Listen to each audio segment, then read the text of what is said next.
नमस्कार, मैं हूं आकाश और स्वागत है आपका न्यूज एलर्ट भारत में। इस बुलेटिन की शुरुआत सबसे पहले एक बड़ी खबर से करते हैं। राज्य के वित्त मंत्री रामेश्वर उरांव आज विधानसभा में वित्तीय वर्ष 2022-23 के लिए बजट पेश करेंगे। माना जा रहा है कि राज्य का इस बार का बजट खासतौर पर गरीब और छोटे किसानों पर केंद्रित होगा। बजट में गरीबों और किसानों को बड़ी राहत मिलने की उम्मीद है। कोविड के बाद राज्य की खस्ताहाल राजकोषीय स्थिति और खाली पड़े खजानों को मजबूत बनाना राज्य की सबसे पहली जरूरत है। ऐसे में वित्त मंत्री राजस्व बढ़ाने के उपाय भी करते दिखाई देंगे। सरकार के इस बजट में शिक्षा और स्वास्थ्य पर भी फोकस रहेगा। सरकार की कोशिश रहेगी कि हर वर्ग को बजट से राहत मिले। इससे पहले पेश सर्वेक्षण रिपोर्ट में राज्य की आर्थिक स्थिति की चर्चा करते हुए कहा गया कि राज्य गठन के बाद बजट का आकार 12 गुना बढ़ा है।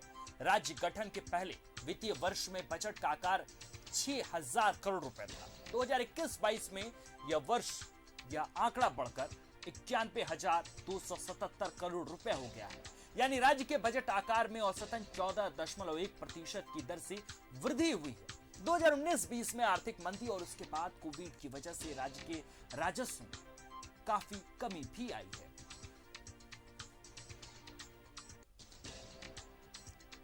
तो आज सदन में बजट पेश होना है। शिक्षा और स्वास्थ्य पर विशेष फोकस होगा। इसके साथ साथ जिला अस्पतालों में 100 से बढ़ाकर करीब 300 बेड किए जाएंगे। क्रिटिकल केयर ब्लॉक भी बनाए जाने की जानकारी मिली है। तो बजट में कई तरह के प्रावधान किए जा रहे हैं और आज विधानसभा में सबसे महत्वपूर्ण दिन है जब आज राज्य का बजट पेश किया जाएगा।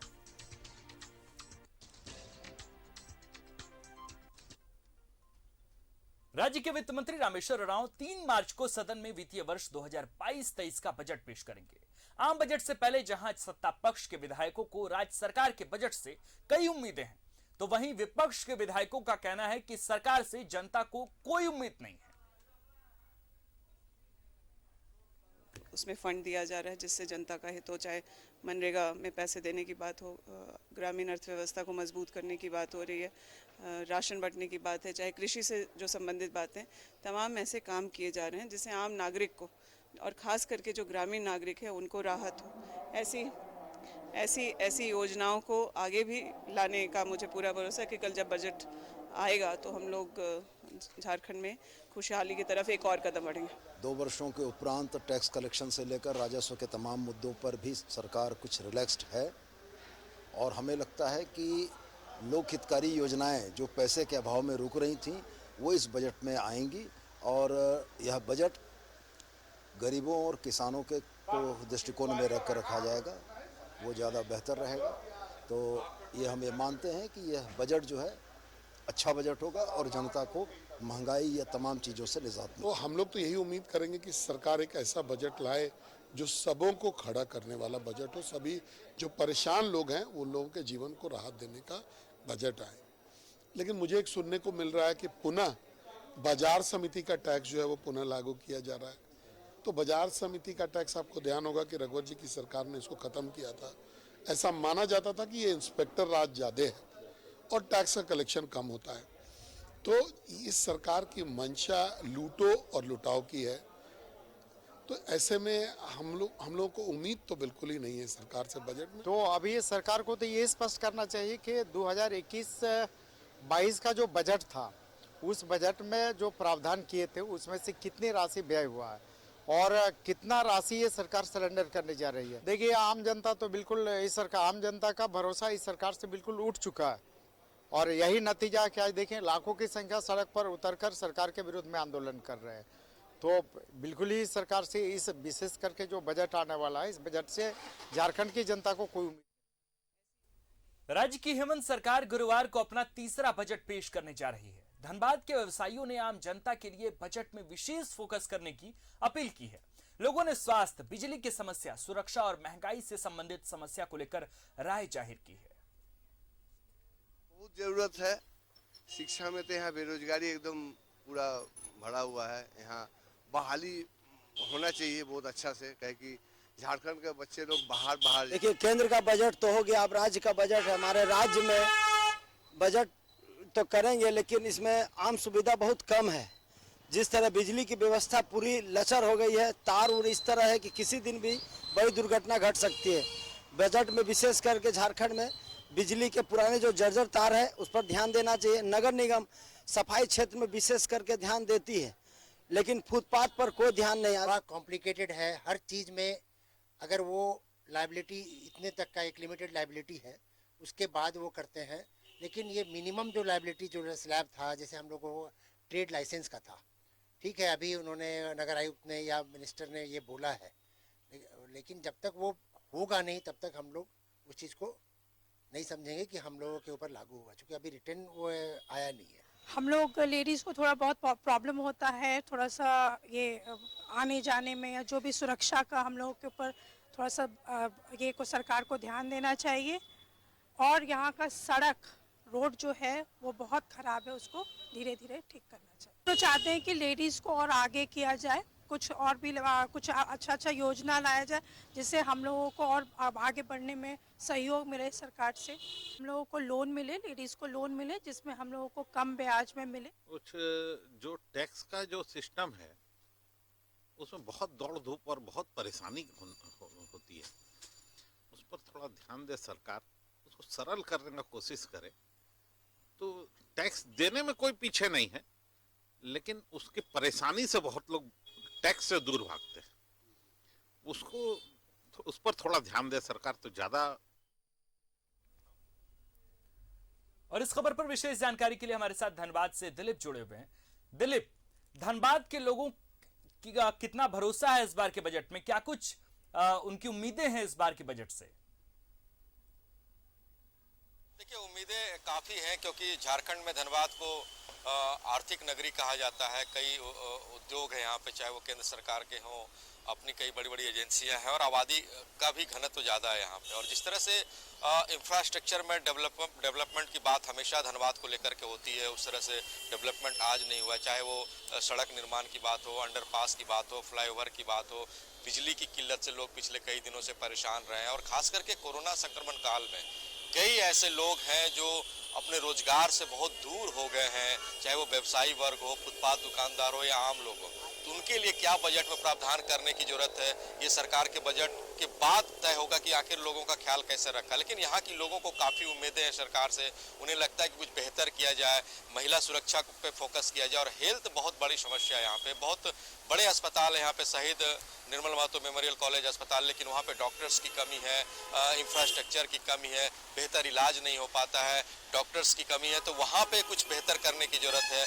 और अमूमन जब भी बजट पेश होते हैं तो लोगों को ये लगता है कि सरकार उनके लिए बेहतर से बेहतर करे, लेकिन ये सरकार के ऊपर निर्भर करता है, क्योंकि सरकार को किसी एक डिस्ट्रिक्ट या एक जगह के लिए नहीं सोचना होता। पूरे बजट में वो पूरे राज्य के वासियों के लिए सोचना पड़ता है, हर जिले के लिए सोचना पड़ता है और कुछ न कुछ प्रावधान करना पड़ता है। तो जाहिर सी बात है, आज तीसरा बजट मुख्यमंत्री पेश करेंगे और कोयलांचल के लोगों को काफी उम्मीदें हैं। लोगों ने पहले से भी सरकार से कई उम्मीदें जता रखी है, कोरोना संक्रमण काल को लेकर के या फिर अन्य जो उन्हें दिक्कतें होती है उनका वो सामना ना करे और आने वाले समय में कोयलांचल का भविष्य बेहतर हो। जी दिलीप, कोरोना काल के दौरान हम सब ने देखा कि जो झारखंड की हेल्थ इंफ्रास्ट्रक्चर है वो बद से बदतर है, उसकी स्थिति बिल्कुल ठीक नहीं है।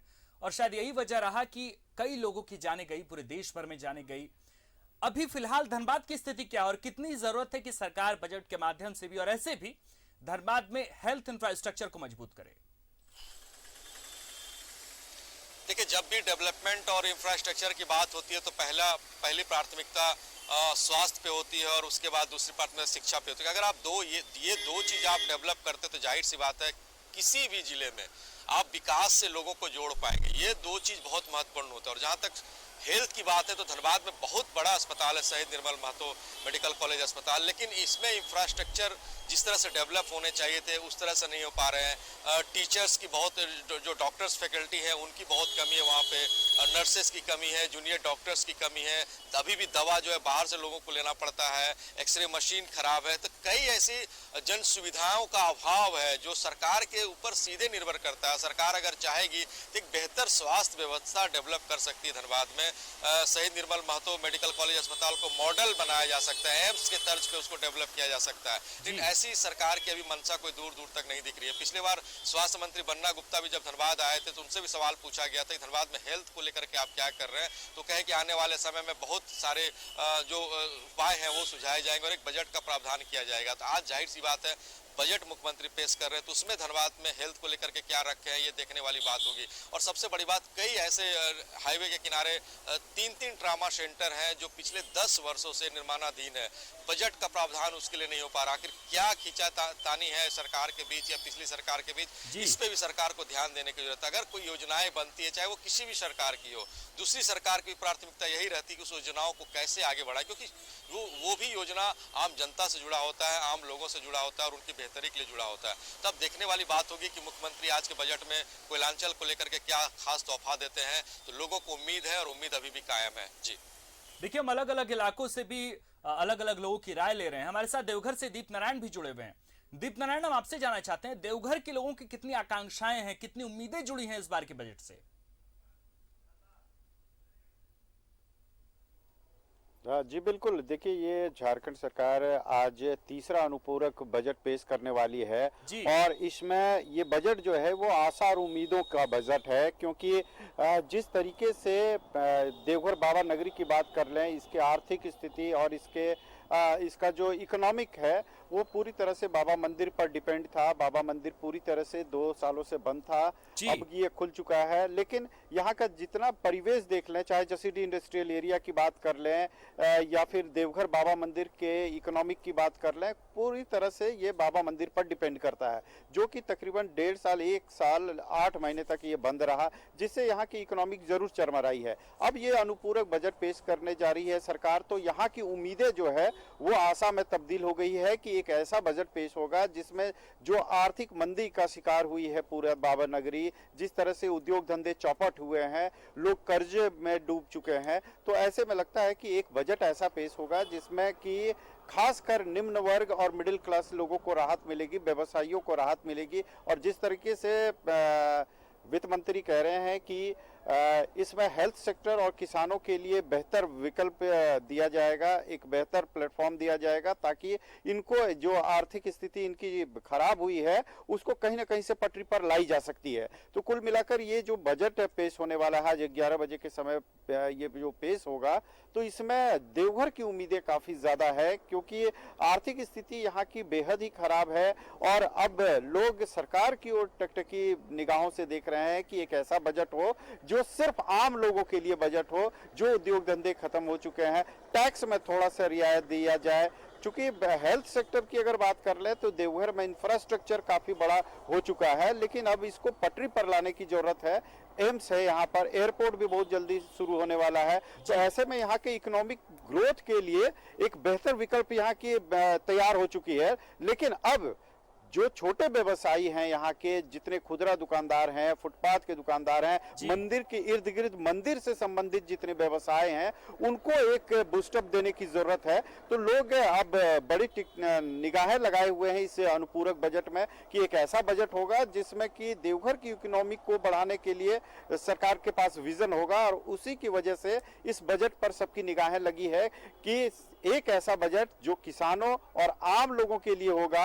और इसी उम्मीद पर लोग अभी है कि ये जब 11 बजे के बाद पेश होगा बजट, तो सरकार इन लोगों का ख्याल जरूर रखेगी। जी, तो धनबाद के साथ साथ देवघर के भी लोगों की बहुत सारी उम्मीदें जो हैं वो टिकी हैं इस बार के बजट में। कई लोग उम्मीद लगाए बैठे हैं कि उन्हें महंगाई से राहत मिलेगी, कोई टैक्स कोई अलग से कोई इनको टैक्स न देना पड़ेगा, इसकी भी व्यवस्था अगर बजट में की जाए, इसका प्रावधान किया जाए तो वो भी बेहतर रहेगा। बहुत बहुत शुक्रिया दीप नारायण आपका भी, और इसके साथ साथ दिलीप जो धनबाद से जुड़े आपका भी। तो बजट को लेकर बहुत सारी उम्मीदें तमाम लोगों की है। एक कोरोना के टाइम पर जब तमाम दुनिया अलग अलग तरीकों से जूझ रही थी, उस दौरान हम सब ने देखा किस तरीके से हेल्थ इंफ्रास्ट्रक्चर बिल्कुल बुरी तरीके से प्रभावित हुआ था, और किस तरीके से हमने ट्रेन में हमारे जो तमाम लोग थे, जो पीड़ित थे, जो मरीज थे, वे ट्रेन में गुजारे अपने पूरे वक्त को, और इसके साथ वहां उनका इलाज चलता रहा। तो पूरे देश में हालात उस वक्त इतनी बद से बदतर हो चुकी थी, और तमाम चीजों को, न सिर्फ कोरोना बल्कि उस वक्त की आर्थिक व्यवस्था बेहतर नहीं थी। तमाम चीजों के मद्देनजर इस बार का कोरोना को देखते हुए भी, आर्थिक गतिविधियों को देखते हुए भी, बाजार को देखते हुए, वैश्विक अर्थव्यवस्था को देखते हुए, तमाम मोर्चों को देखते हुए इस बार का बजट पेश किया जाएगा। तो तमाम चीजें, हमारे तमाम रिपोर्टर्स भी तैनात हैं, हम सब आज उम्मीद लगाए बैठे हैं इस बजट के साथ। लेकिन मेरे साथ इस बुलेटिन में इतना ही। आगे आप देखते रहिए न्यूज़ 11 भारत।